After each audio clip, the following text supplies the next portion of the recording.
Assalamualaikum warahmatullahi wabarakatuh. Selamat pagi, salam sejahtera bagi kita semua. Perkenalkan, kami yang terdiri dari Devi Puspitasari, Hilmi Fauziah, Khairunisa Solihatun, Naila Azmi, Rasya Asila Daulay, dan Retno Trihardianti akan mempresentasikan tentang analisis unsur intrinsik dan ekstrinsik novel Konspirasi Alam Semesta karya Firsa Besari. Selamat menyimak. Sinopsis. Juang, pria yang ayahnya seorang ekstapol, membuat hidupnya selalu menerima cacian dan cemoohan dari tetangga dan warga. Dari penampilannya, dia seorang rupawan, walaupun agak brewok dan kumal. Dia adalah seorang petualang yang lompat dari satu pelukan ke pelukan lain.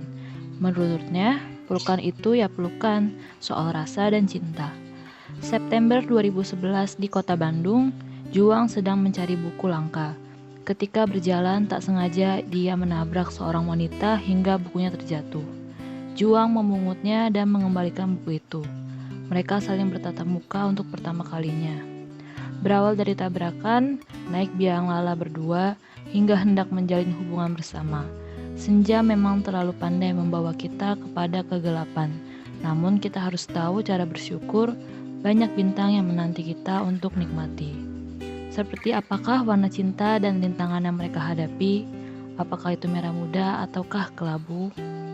Selanjutnya, analis unsur intrinsik yang terdiri dari tema, tokoh dan penokohan, latar, sudut pandang, alur, serta amanat.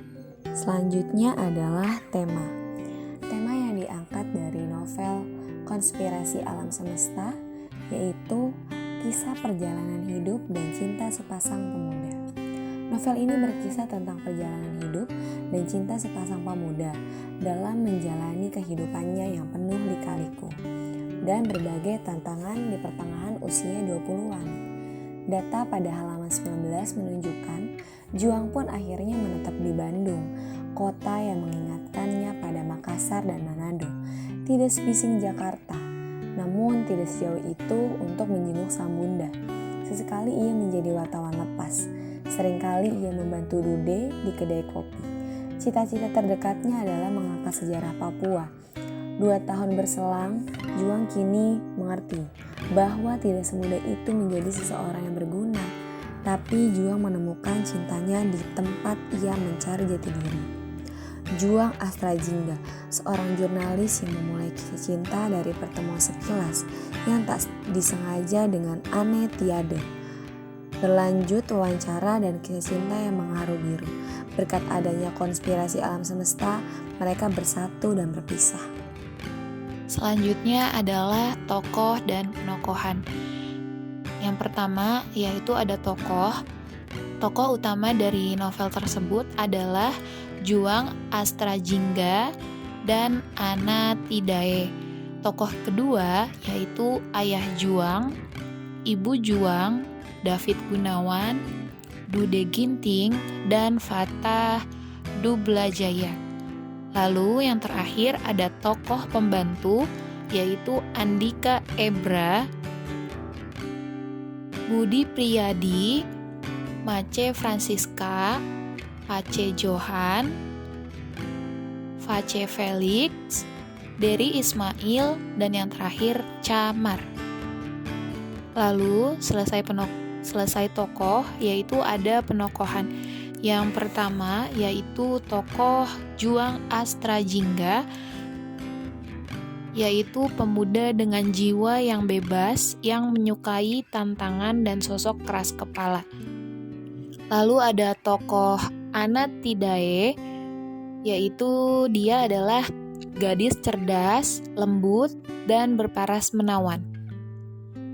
Selanjutnya ada tokoh ayah Juang. Beliau seorang dengan sikap keras, merupakan seorang yang memegang peran ayah yang selalu keras terhadap anak-anaknya. Selanjutnya ada tokoh ibu Juang, wanita sederhana yang penyayang terhadap anak-anaknya, merupakan sosok ibu yang akan berjuang melakukan apapun demi anak-anak. dan keluarganya. Selanjutnya ada tokoh David Gunawan. Dia adalah sosok lelaki yang tampak keras di luar namun lembut di dalam. Selanjutnya ada Fata Dublajaya, yaitu sosok anak yang penurut. Fatah merupakan anak yang selalu mengikuti saran atau pendapat orang tuanya, terutama pendapat ayahnya. Tokoh selanjutnya yaitu ada Dude Ginting. Dia berjiwa sosial tinggi dan bersahabat. Sosok yang pandai mencari peluang dalam usaha, juga orang yang berjiwa sosial dan bersahabat. Tokoh selanjutnya yaitu Dery Ismail. Dia adalah seorang yang tampan dan sopan. Sosok tampan yang terlihat sopan ternyata bukan sosok setia. Dan yang terakhir yaitu ada tokoh Camar. Dia adalah gadis cantik, bersikap terang-terangan, merupakan sosok ekspresif yang terang-terangan dan tidak dapat mengendalikan diri. Selanjutnya ada latar yang terdiri dari tempat, waktu, dan suasana. Latar tempat. Yang pertama ada Pasar Palasari, Bandung.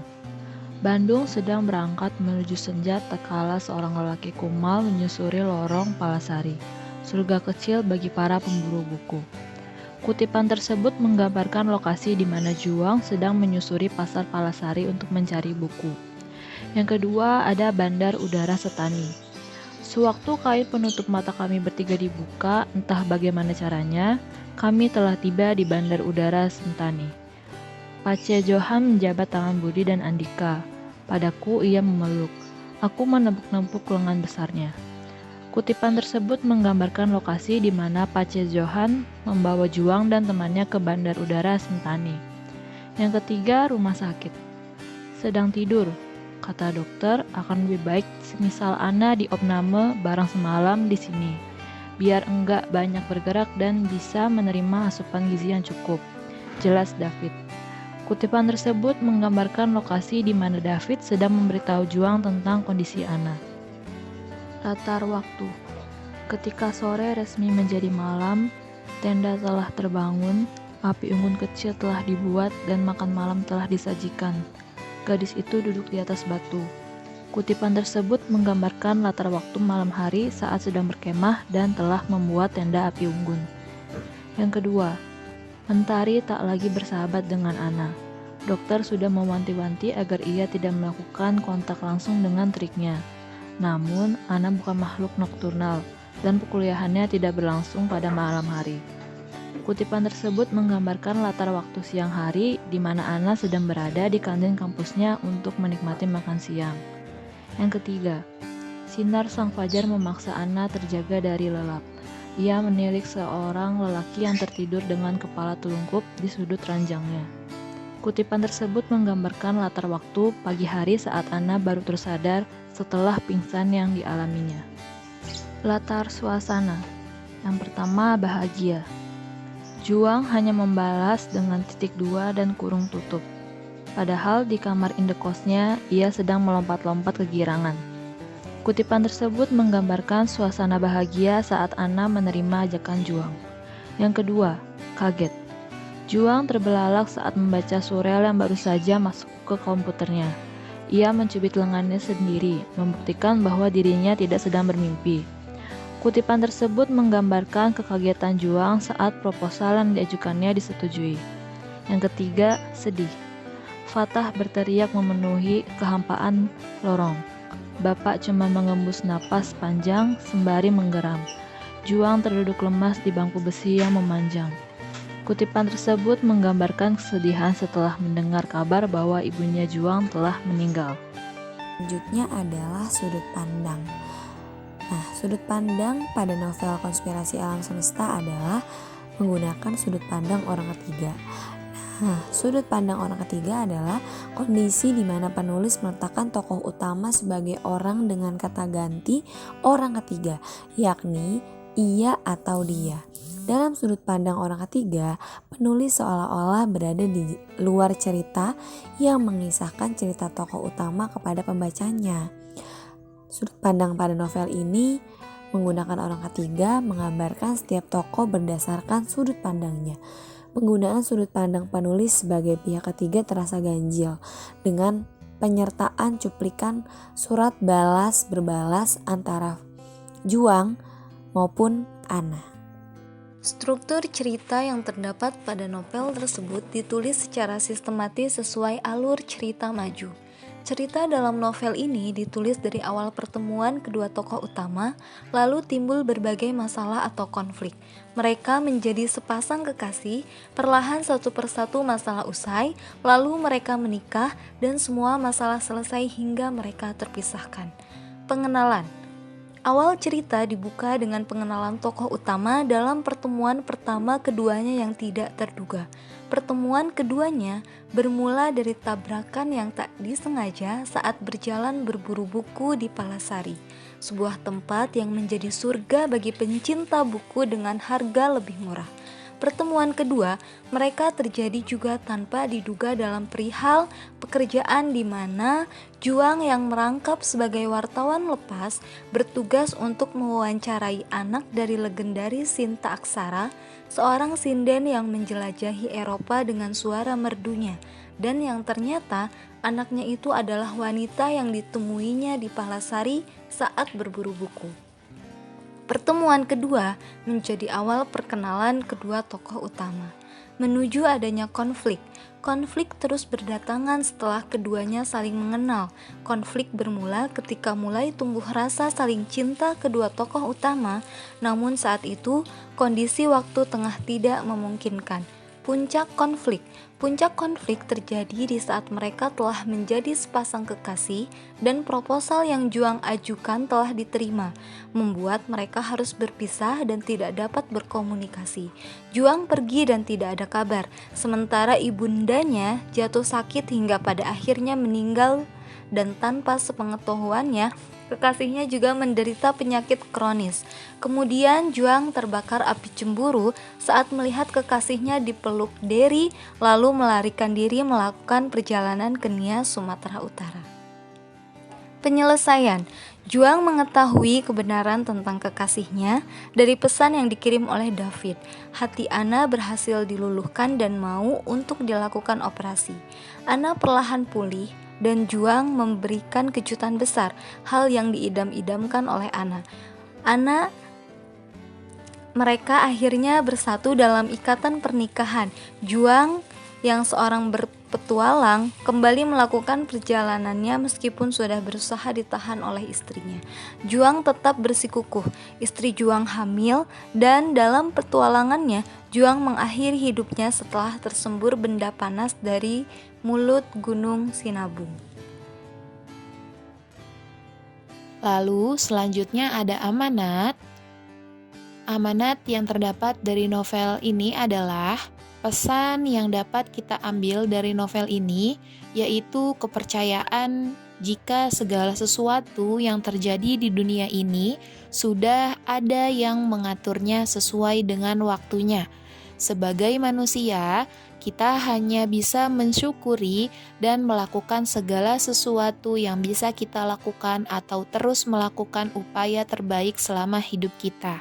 Selain itu, sebagai makhluk sosial, hendaknya kita sebagai manusia untuk saling tolong-menolong, saling membantu, dan sebagai sebangsa, hendaknya kita juga ikut merasakan apa yang dirasakan saudara sebangsa dan setanah air Indonesia. Sebagai manusia, kita juga terlahir dengan segala kelebihan dan kekurangan. Tidak ada manusia yang sempurna di dunia ini. Oleh karena itu, sebagai manusia dengan segala kekurangan, tidaklah baik jika kita masih memandang orang dengan sebelah mata. Karena di balik segala kekurangannya, pasti ada banyak kelebihannya. Selanjutnya ada analis unsur intrinsik, yaitu yang terdiri dari latar belakang penulis, latar belakang masyarakat, serta nilai. Latar belakang penulis. Firsa Bersari lahir 3 Maret 1984 di Bandung, Jawa Barat. Bung Firsa julukan akrabnya merupakan seorang penggemar buku yang mengantarkannya sebagai salah satu pendiri komunitas pecandu buku. Selain hobi membaca, Bung Firsa juga sangat menggemari petualangan. Hal itu dibuktikan pada April 2013, ia melakukan perjalanan dalam pencarian jati diri dengan berkeliling Indonesia selama 8 bulan. Firsa mulai menjelajah dari kota asalnya di Bandung, lalu ke Sumatera, sampai titik nol di Pulau Sabang. Berlanjut ke Sulawesi, sampai Jayapura di tanah Papua. Dari perjalanan selama 8 bulan, aktivitas membaca buku, mencatat atau menulis, serta mengobrol dengan warga sekitar menjadi kegiatan sehari-hari. Dari petualangan yang dilakukan Bung Firsa melahirkan inspirasi dalam kisah yang dikemas dalam karyanya, baik musik dan terutama novel karyanya yang sudah diminati oleh para penikmatnya. Lalu ada latar belakang masyarakat, analis sosial. Dalam novel ini, penulis menceritakan dan menggambarkan kisah hidup dan cinta seorang pemuda yang bernama Juang. Kisah ini terinspirasi dari kisah nyata pengalaman si penulis. Lalu percintaan. Dalam novel ini, cerita berpusat pada kisah perjalanan cinta sepasang pemuda dari awal pertemuan hingga terpisahkan. Selanjutnya ada nilai. Nilai agama dalam cerita ini terdapat pada nilai untuk seluruhnya beribadah dan senantiasa mengingat Tuhan, serta selalu berpasrah dan meminta atas segala sesuatu hal hanya kepada Tuhan. Nilai sosial. Dalam cerita ini memiliki banyak nilai sosial seperti mengajarkan kita untuk tidak menghakimi seseorang hanya karena latar belakangnya. Senantiasa menebar tali persaudaraan antar sesama, baik sebangsa maupun sesama manusia. Sebagai manusia juga harus saling tolong-menolong dan bahu-membahu. Nilai moral dalam memperlakukan anak hendaknya tidak selalu dengan cara yang keras. Seharusnya perilaku disesuaikan dengan kondisi dan keadaan serta tidak melulu lembut dan tidak keras terus. Selain itu, nilai moral yang dapat diambil dalam nilai kesetiaan, berselingkuh bukan sesuatu yang terpuji dan akan sangat menyakiti orang yang kita cintai. Baiklah teman-teman, terima kasih telah menyimak presentasi kami yang berjudul Analisis Unsur Intrinsik dan Ekstrinsik Novel Konspirasi Alam Semesta karya Firsa Besari. Semoga bermanfaat. Wassalamualaikum warahmatullahi wabarakatuh.